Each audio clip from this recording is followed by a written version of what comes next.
네, 하나님께서 오늘 우리에게 주시는 말씀은 사도행전 6장 8절에서 15절 말씀입니다. 사도행전 6장 8절에서 15절 말씀,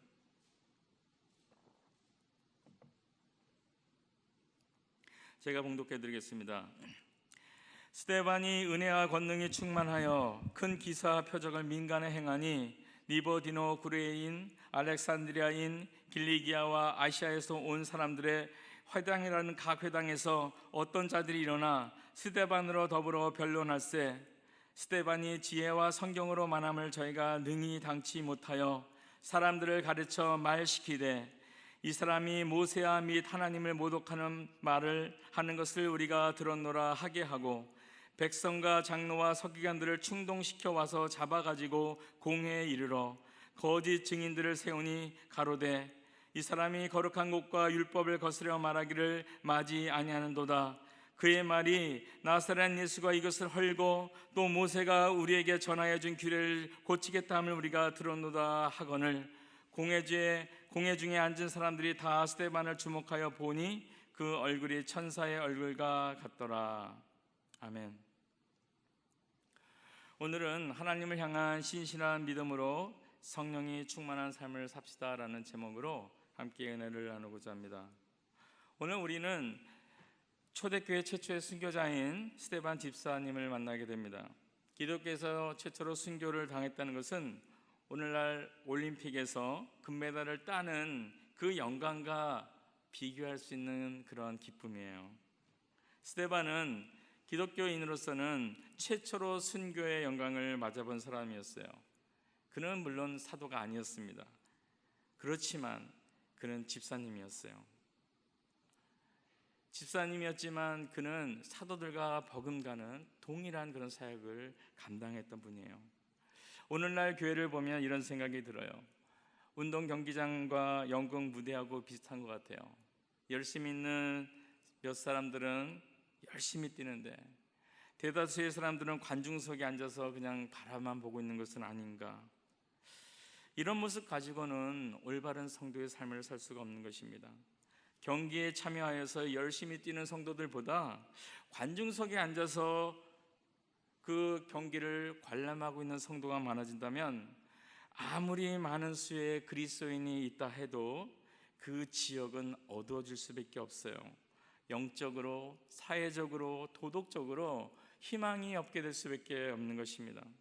그렇기 때문에 우리 그리스도인들은 모두가 한 사람도 빠짐없이 이 빛과 소금의 역할을 참여하는 그 경기에 출전해야 돼요. 그래서 세상에 소망을 줄 수 있는 것입니다. 오늘날 너무 목회자 중심으로 모든 교회들이 진행되고 있어서 그런지 목회자가 아닌 성도들의 신앙은 굉장히 약해져 버린 것 같아요. 이렇게 수동적으로 움직이는 것 같고요. 세상에서 그 힘과 역량 그리고 능력이 틀림없이 있는데 그것을 제대로 발휘하지 못하는 현실, 이 교회에서 우리 교회 성도들은 잘 하고 있죠. 스데반 집사님의 그런 삶을 우리가 좀 주의 있게 묵상하면서 잘하고 있지만 좀 더 잘하고자 하는 마음으로 이 말씀을 함께 나누고자 합니다. 그래서 우리가 연약한 모습으로 재리의 염려, 그리고 다른 근심, 그리고 나에게 주어진 날을 그런 식으로 보내는 것이 아니라, 때로는 다람쥐 쳇바퀴 돌듯이 죄악에 들어갔다가 다시 나왔다가 또 들어갔다가 나왔다 가는 정도의 그 연약한 모습이 아니라, 정말 스데반 집사님처럼 하나님 나라를 위해서 귀히 쓰임 받을 수 있는 그런 우리 모두가 되길 소망합니다. 그런 은혜가 오늘 말씀을 통해 있길 바라요. 스데반 집사님이 어떤 분인지 함께 나누고자 합니다. 첫 번째로 스데반 집사님은 성령 충만했던 분이에요. 스데반 집사님이 이렇게 능력 있게 쓰임 받은 이유를 보면 8절에 나와 있어요. 스데반이 은혜와 권능이 충만하여 큰 기사와 표적을 민간에 행하니, 10절을 보면 또 스데반이 지혜와 성령으로 말함을 저희가 능히 감당치 못하여, 이렇게 되어 있고요. 우리가 지난주에 우리가 나눴었죠. 집사님들을 선출할 때의 기준, 거기 3절을 보면 성령과 지혜가 충만하여 칭찬 듣는 사람이라고 되어 있고, 5절을 보면 믿음과 성령이 충만한 사람 스데반이라고 이렇게 되어 있습니다.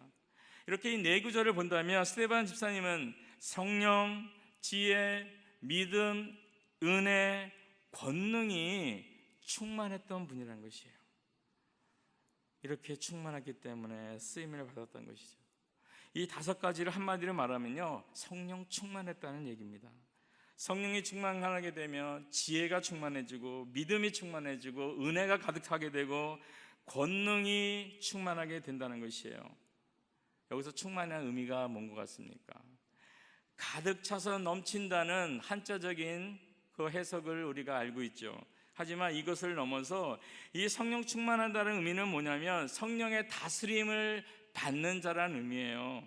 자신의 상식이나 욕망이나 그리고 마음이나 감정을 따라 살아가는 것이 아니라 성령의 다스림을 받아서 살아가는 사람을 성령 충만한 사람이라고 하는 것이죠. 성령의 다스림을 철저히 받으면 지혜가 충만해진다 그랬죠. 믿음과 권능과 은혜가 충만한 자가 된다고 했어요. 그렇기 때문에 지혜가 충만했기 때문에 오늘 말씀 9절 10절처럼 변론을 하는데, 그리스도에 대해서 변론을 하는데 다른 사람이 감당치 못할 정도가 됐다는 것이에요. 그리고 7장의 말씀은 우리가 보지 않았지만 7장의 말씀을 보면은 굉장히 성경 지식이 뛰어남을 알 수 있습니다. 말씀을 잘 풀이해서 이 복음과 연결해서 다른 사람들한테 설명하고 있어요. 어떻게 목회자가 아닌 스데반 집사님이 이렇게 구약에 능통할 수 있고 논리적으로 말할 수 있는지 정말 놀랄 정도로 7장의 그 복음 전하는 내용을 보면 뛰어나게 말씀을 전하고 있어요. 우리는 이런 데서 도전을 받아야 될 것 같아요. 목회자가 아닌 집사님으로서 이런 지혜가 있었다면 우리 모두가 성경 지식과 이런 지혜를 가져야 한다는 것이에요. 왜냐하면 우리 주변에 복음에 대해서 오해하고 있는 분이 너무 많고, 거절하는 사람도 많이 있고, 또 그리스도인이지만 복음을 왜곡하고 잘못 이해하고 이야기하는 사람들이 많기 때문에 우리가 온전히 말씀을 알고 능통하여서 이런 자들한테 전할 수 있어야 돼요. 그래서 우리는 성경에 능통할 수 있도록 노력을 해야 되는 것입니다. 우리가 먼저 성경을 깨닫고 이해하고 말씀의 세심을 얻게 됐을 때, 그러니까 우리가 먼저 말씀을 통해서 산소망을 갖게 됐을 때 다른 사람한테 이것을 전할 수 있지 않겠습니까? 그래야 그들의 변화를 우리가 기도할 수 있는 것이에요. 오늘날 많은 사람들은 세상에서 벌어지는 사건들을 보면서 성경적인 대답을 듣기를 원하고 있어요. 이런 분들에게 그들이 원하는 때에 맞는 복음을 전할 수 있어야 되는 것이에요. 스데반은 구제 사역을 위해 뽑힌 집사님이라고 말씀드렸죠. 그러나 그는 그 사역에만 머물러 있지 않았어요. 성령의 지시에 따라서 다른 사람을 따라가 예수님에 대한 복음을 전했어요. 특히 그가 헬라파라고 제가 말씀을 드렸을 거예요. 그래서 헬라파 유대인이기 때문에 자기와 같은 헬라 유대인들에게 그리스도의 그 증거를 하기 시작했다는 것이죠.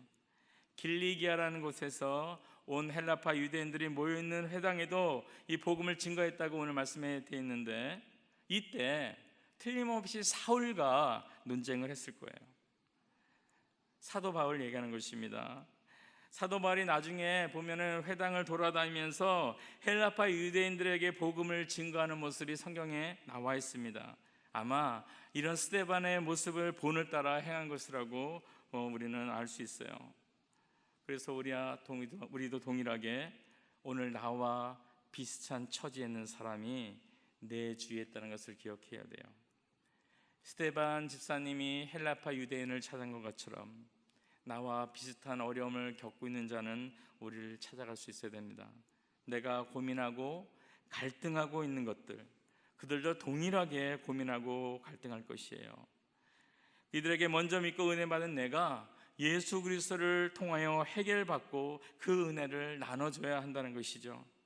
그렇기 때문에 우리가 두 가지 측면에서 항상 신경을 쓰고 있어야 돼요. 하나는 뭐예요? 조금 전에 얘기했죠.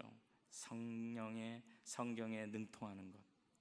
또 하나는 내 주변 사람이 어떤 사람인지 알고 그에게 맞는 예수님이 어떤 분인지를 소개할 수 있어야 됩니다.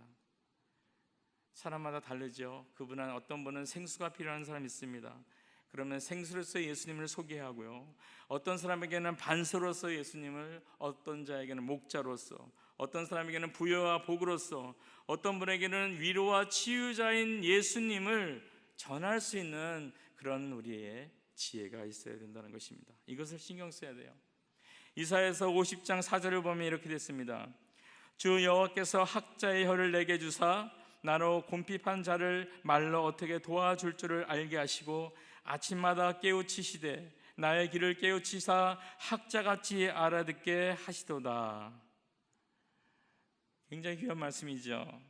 학자의 혀를 주고 학자의 귀를 달라는 것이에요. 먼저 학자의 귀가 필요하겠죠. 학자의 귀로서 하나님 말씀을 듣고 이해하고 내가 깨닫고 내가 은혜 받고 내가 소망을 갖고, 그 다음에 학자의 혀를 가지고 내 주위 사람들한테 그들에게 맞는 언어로, 그들에게 맞는 수준의 내용으로 전할 수 있는 게 성령 충만한 자의 모습입니다.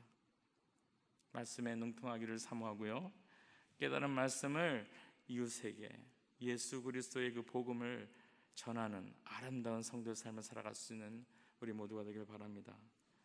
두 번째로 스데반은 합력하여 선을 이루는 하나님을 신뢰했어요. 스데반은 물론 믿음의 성도였죠. 11절부터 15절에서처럼 지금 죽음을 앞두고 있는 시점에서 예수님을 죽인 그 공회에서 스데반은 조금 더 굴하지 않고 담대하게 서 있었어요. 많은 대적자들이 그를 에워싸고 있는 상황이었지만 그는 15절과 같은 모습을 보이고 있었습니다. 15절에 뭐라고 되어 있어요? 공회 중에 앉은 사람들이 다 스데반을 주목하여 보니 그 얼굴이 천사의 얼굴과 같더라. 만약 우리들이 이 스데반 집사님과 동일한 상황에 있었다면 어떻게 되었을까요? 나를 해하려고 눈을 부릅뜨고 나를 모함하는 자들 앞에서 어떤 얼굴로 우리가 쓸 수 있게 될 것 같아요? 아마 대부분은 똑같이 화를 낼 것 같아요. 저도 어떻게 될지 모르겠어요. 스데반 집사님처럼 천사의 얼굴을 유지할 수 있을지, 아니면 그들과 동일하게 화를 내면서 인상을 찌푸리는 얼굴로 그들을 맞이할지. 그런데요, 스데반 집사님 얼굴은 천사 같았다고 했어요. 이것은 믿음을 통한 성령 충만에서 나온 것입니다. 어떤 믿음이죠? 로마서 8장 28절, 우리가 너무나 잘 알고 있는 그 말씀을 따라가는 믿음입니다. 우리가 알거니와 하나님을 사랑하는 자 곧 그때로 부르심을 입은 자들에게는 모든 것이 합력하여 선을 이루느니라.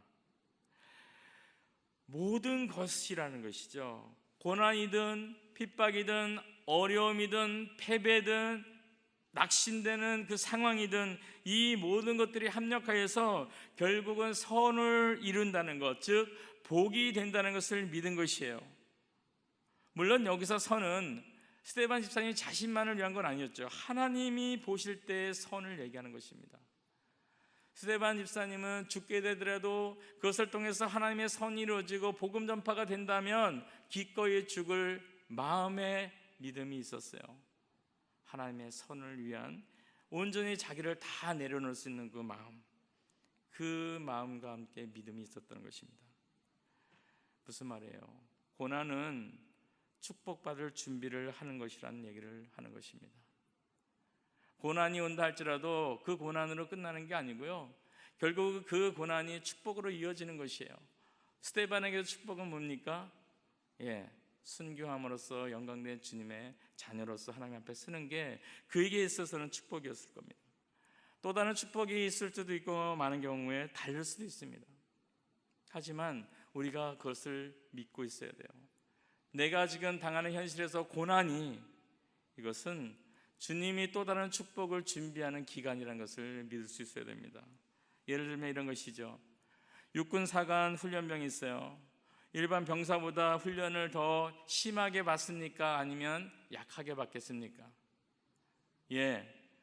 육군 사관 끊으면 지도자가 되는 것이기 때문에 틀림없이 일반 병들보다 훨씬 훈련을 강하게 받습니다. 눈물 나고 힘들 정도로 받아요. 자선지 사멸정으로 힘든 그런 혹독한 훈련을 받습니다. 그런데요, 그들은 이런 훈련 가운데서 불평보다는 참아내고 인내하는 모습으로 많이 대우를 해요. 왜 그랬습니까? 그 이유는 내가 이 과정을 이겨내야 리더가 된다는 것을 알기 때문이에요. 내가 이것을 이겨내야 장교가 될 수 있다는 것을 알고 믿기 때문에 그런 어렵고 힘든 일을 불평과 불만을 품기보다는, 도망가려고 하기보다는 인내하고 참아내고 이겨내려 한다는 것입니다. 대기업의 회장들이요, 자기 아들이 재산 관리할 능력을 갖고 있지 않으면 기업을 물려주지 않아요. 그리고 자기 자녀들을 혹독한 훈련을 시킵니다. 그러고 나서 그 대기업을 물려줘요. 세상도 그렇습니다. 우리에게 먼저 축복의 그릇을 만들어줘야 되는 것이죠. 그릇이 요만하면은 위에서 암만 비가 많이 내려도 요만큼밖에 채울 수가 없습니다. 하지만 내가 이 교회만한 그릇을 갖고 있다면 하늘에서 비가 내리면 동일한 비지만 이 교회만큼의 비를 채울 수가 있는 것이에요. 하나님의 축복과 은혜도 마찬가지입니다. 내 마음을 얼만큼 믿음으로써 넓히고 하나님을 얼마나 신뢰하느냐에 따라서 우리의 사이즈는 넓어질 수밖에 없는 것이에요. 내가 정말 하나님을 향한 튼튼한 믿음을 갖고 넓은 믿음을 갖고 있다면 하나님의 동일한 은혜를 쏟아지만 그 동일한 은혜가 나에게는 더 많이 가득 차는 것이에요. 내가 어떤 마음을 품느냐에 따라서 그렇게 되는 것입니다. 모든 고난은 하나님의 목적이 있다는 것을 믿고 이것을 신뢰하는 것이 믿음이에요. 하나님이 사랑하는 자를 애매한 고난에 처하게 놓으실 데가 없다고 생각하는 것, 하나님은 반드시 그 섭리에 따라서 선한 일을 할 거라는 그 믿음, 그리고 고난의 결과는 반드시 선으로 끝날 것이라는 믿음, 이것을 믿는 사람이 감사의 조건을 가지고 하나님께 나갈 수 있는 자라는 것이에요. 예레미야 29장 11절에 이렇게 되어 있습니다. 나 여호와가 말하노라, 너희를 향한 나의 생각은 내가 아나니 재앙이 아니라 곧 편안이요 너희 장래의 소망을 지려하는 생각이라. 하나님이 우리를 향한 생각은 이것이에요. 고난이 아니고 재앙이 아니고 소망이며 평안이라는 것이죠.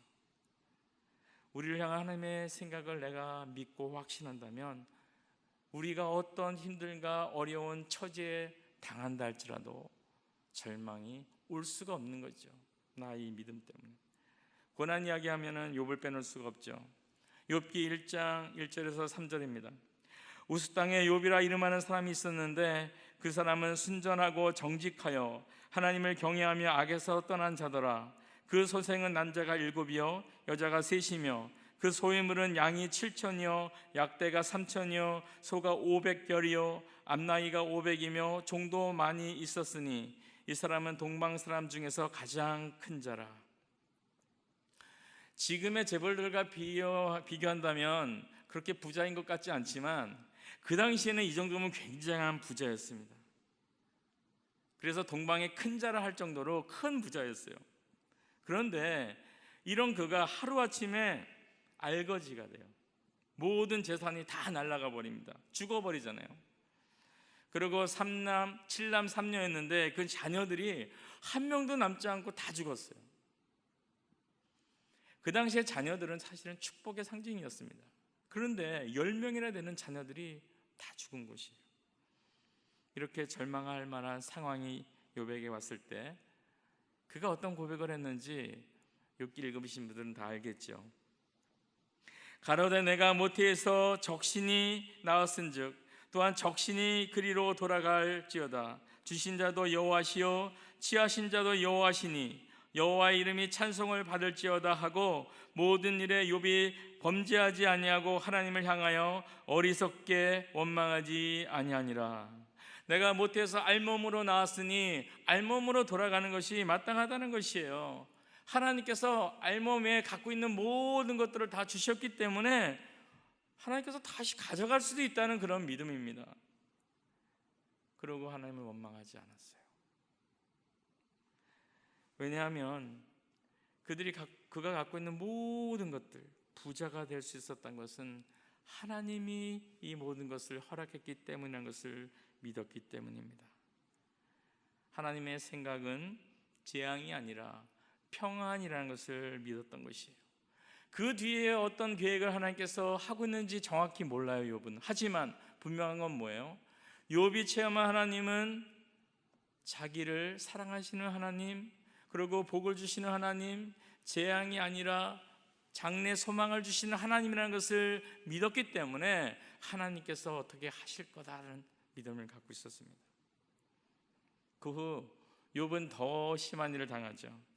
재산뿐만이 아니고 이번에는 온몸에 악창이 나잖아요. 그래서 고통을 겪게 됩니다. 지금은 얘기하면 옴인데 이 옴이 아주 심한 옴을 앓은 것이에요. 그래서 욥기 2장 18절에서 10절을 보면 욥이 제 가운데 앉아서 기와 조각을 가져다가 몸을 긁고 있더니 그 아내가 그에게 이르되 당신이 그래도 자기의 순전을 굳게 지키뇨 하나님을 욕하고 죽으라. 그가 이르되 그대의 말이 어리석은 여자 중 하나의 말 같도다. 우리가 하나님께 복을 받았은즉 재앙도 받지 아니하겠느냐 하고 이 모든 일에 욥이 입술로 범죄치 아니하니라. 아내가 옆에서 지켜보다가 억울한 마음에 하나님을 향한 원망과 불평을 하자고 욥을 흔들었습니다. 그런데요, 사실 보통 일반적으로 가장 가까운 사람이 그런 말 하면 동요하기 쉬운데 욥은 하나님을 향한 그 믿음이 흔들리지 않았어요. 끝까지 욥은 순전한 믿음을 지켰다는 것입니다. 이런 욥과 욥의 아내에 대해서 조금 생각해 보고 싶은 것은 이거예요. 욥의 아내의 말에 대해서 어떻게 생각하십니까? 욥이 한 말이 사실은 완전히 틀린 말은 아니죠. 우리의 이성적인 생각으로 본다면, 우리의 감정을 따른다면 욥의 아내의 말이 100번 옳은 거죠. 믿는 도끼에 지금 발등 찍힌 거잖아요. 좌절할 만한 상황입니다. 저주하고 욕사를 부어부을 수 있는 일이 어쩌면 일반적으로는 당연한 일일 것이에요. 자기를 실망시킨 그 존재에 대해서, 그가 사람이든 하나님이든 무엇이든지 나의 감정은 저주하고 욕을 하면은 속이 시원해질 것 같은 그런 마음의 상태일 것이에요. 그래서 욥의 아내가 욥한테 그렇게 말한 거 아니겠습니까? 하지만 아니죠. 잠시 속이 시원해질 것 같은 착각이 들지만 결국은 편치 않아질 것은 우리가 다 압니다. 그리고 생각해 볼 것은 믿음이 아니라 이렇게 상식과 자기의 감정을 따라 하나님과 사람을 욕하고 저주하고 대적한 결과 욥의 아내가 얻는 것이 무엇이냐는 것이에요. 결국 세상 사람들 나는 똑똑해, 이런 경우에는 물러서야 돼, 도망가야 돼.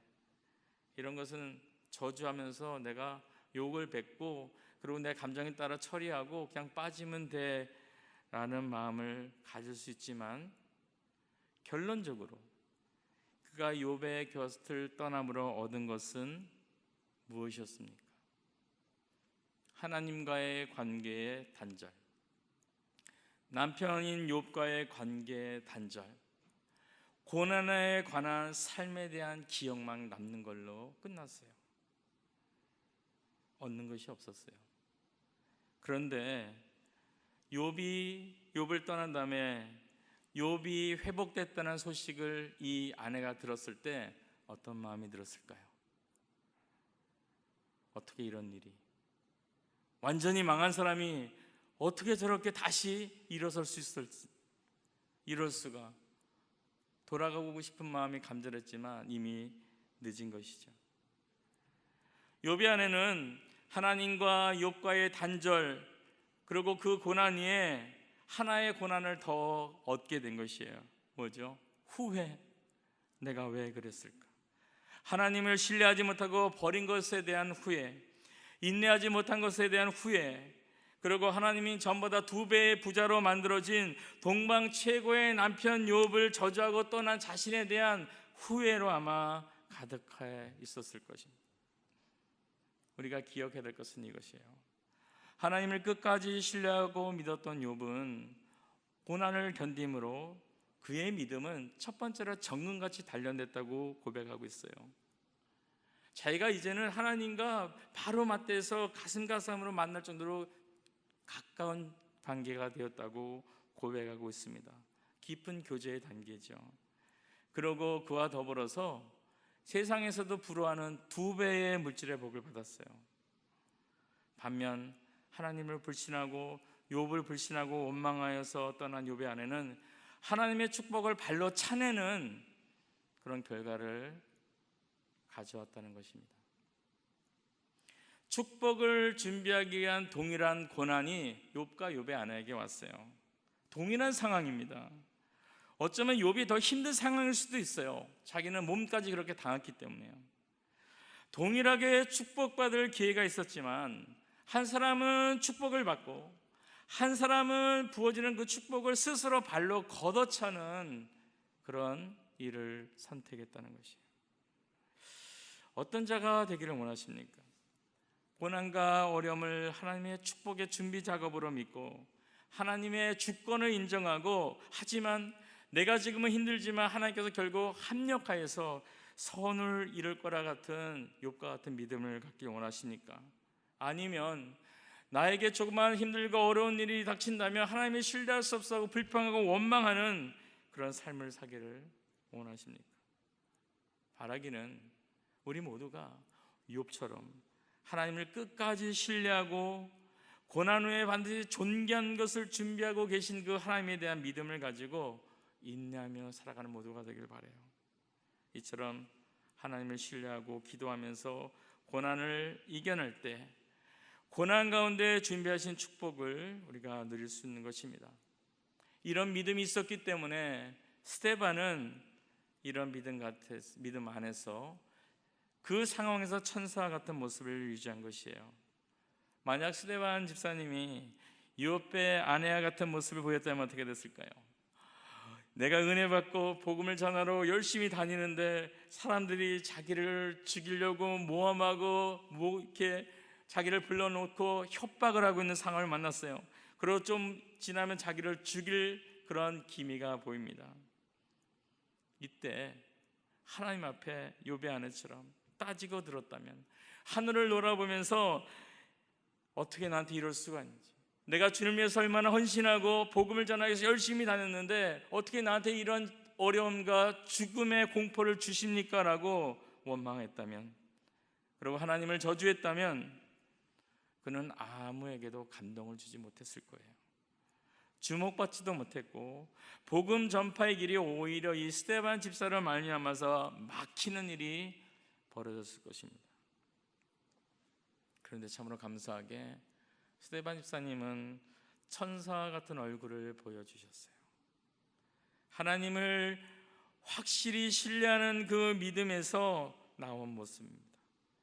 모든 것을 합력하여 선을 이루시는 그 하나님, 사랑하는 자녀에게 반드시 좋은 것을 주시는 하나님, 이것을 믿었어요. 하지만 이것을 이론적으로 알고 있는 상태는 아니었어요.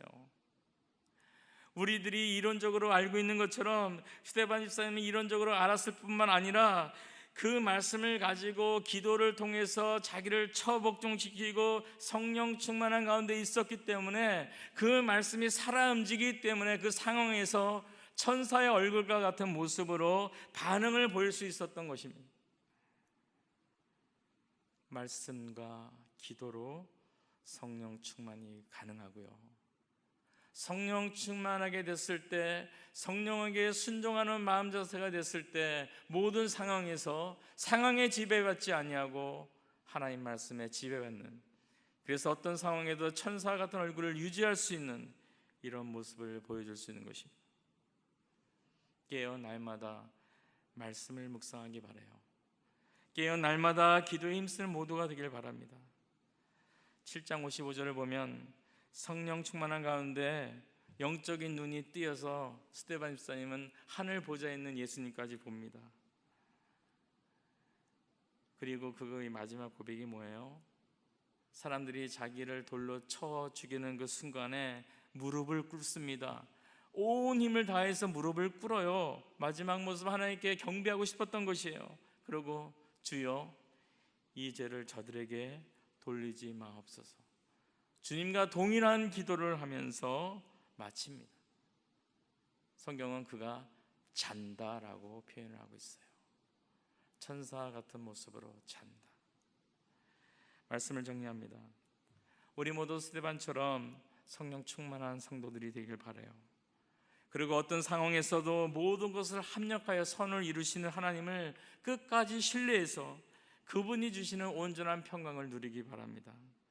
그래서 이제 우리가 안일하게 인생을 살 것이 아니라 믿음에서 나오는 평강 안에서 성령의 지배를 받는 삶을 살아가서 우리에게 연약해지는 성도의 모습, 성도로서 해야 될 모든 권리와 능력, 공동체에서 내가 드러낼 나의 모습, 그런 것들을 되찾기 바랍니다. 직장에서나 학교에서나 가정에서 우리가 하나님의 자녀로서의 모습을 보여주고 드러내줄 수 있는 그런 삶을 살길 바라요. 간절한 마음으로 주님께 부르짖고 기도하세요. 그리고 성령 충만한 그런 성도들이 되길 바랍니다. 그래서 이 땅에 온전히 이런 것을 영향을 미치길 바라요. 이사야 6장 8절에 하나님께서는 우리에게 이렇게 말씀하고 있어요. 내가 누구를 보내며 누가 우리를 위하여 갈꼬. 하나님은 우리한테 질문을 던지고 있습니다. 누가 우리를 위하여서 갈꼬? 뭐라고 대답하시겠어요? 이사야처럼 내가 여기 있나이다 나를 보내소서라고 대답하기 바라요. 나의 가정으로, 나의 학교로, 나의 직장으로, 내 이웃으로 나를 보내소서라는 대답을 해서 그곳에서 그리스도인다운 아름다운 역량을 발휘하며 살아갈 수 있는 우리 모두가 되길 바랍니다. 우리 함께 기도하겠습니다. 하나님 감사합니다. 스데반 집사님 성령으로 충만했습니다. 성령의 지배를 받았던 자입니다. 이 성령 충만한 하나님, 그의 믿음으로부터 나왔는데 모든 것을 합력하여 선을 이루시는 하나님, 그리고 하나님은 우리를 향한 생각이 재앙이 아니라 평안이며 장래의 소망이라는 그런 믿음과 확신을 가졌기 때문에 어느 상황에서도 천사와 같은 모습으로 대할 수 있었음을 우리가 배웠습니다. 하나님, 우리는 어떠한 영향력을 이 땅에 미치며 살고 있습니까? 하나님을 드러낼 수 있는 천사의 모습을 이 땅에 보여주고 있는지, 아니면 욥의 아내처럼 작은 일에 원망하고 불평하며 저주하는 모습으로 이 땅에 반응하고 있는지 우리 자신을 한번 돌아보길 원합니다. 하나님께서 이사야를 부르신 말씀처럼 내가 누구를 보내며 누가 우리를 위하여 갈꼬 했을 때, 하나님, 내가 여기 있나이다, 나를 보내소서. 나의 가정으로, 나의 학교로, 나의 직장으로, 나의 이웃으로 나를 보내주셔서 하나님의 아름다운 일을 실현해 나갈 수 있는 스데반 집사님과 같은 천사의 모습을 그들에게 보여줄 수 있는 그런 역량을 발휘할 수 있도록 하나님 도와주셔서 많은 영혼들을 주께로 인도하는 그 사역을 감당케 하여 주십소서 하고 대답할 수 있는 우리 모두가 될 수 있도록 성령님 도와주십소서. 우리 주 예수님의 이름으로 기도드립니다. 아멘.